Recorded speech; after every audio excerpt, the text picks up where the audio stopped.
ఈ ఆలయం నిర్మించి ఎన్ని రోజులైంది పంతులు గారు?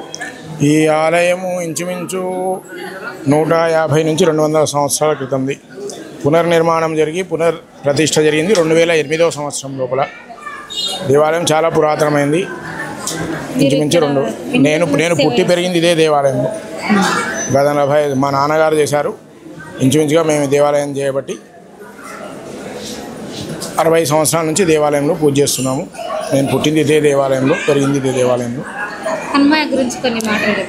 ఆంజనేయుడు, భక్తాంజనేయుడు, దాసాంజనేయుడు, రామాంజనేయుడు.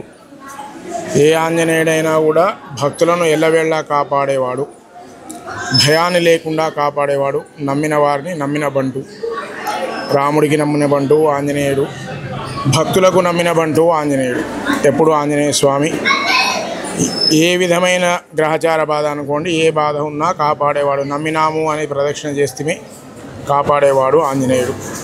సదావేళలో ఈ దేవాలయం లోపల ప్రతి సంవత్సరము ఎంతో ఘనంగా జరుపుకుంటాము.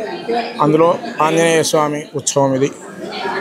ఉదయాన్నే సామూహిక అభిషేకాలు అందరు భక్తులతోనూ.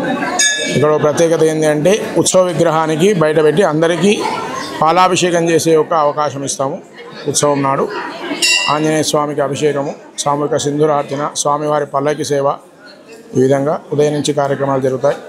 భక్తులందరూ అధిక సంఖ్యలో పాల్గొంటారు. తర్వాత భక్తులందరికీ కూడా అక్కపాటి సమయానుకూలంగా అల్పాహారమా భోజనమా ఏది వసతి ఉంటే అది ఏర్పాటు చేయడం జరుగుతుంది దేవస్థానం వాళ్ళ దగ్గర నుంచి.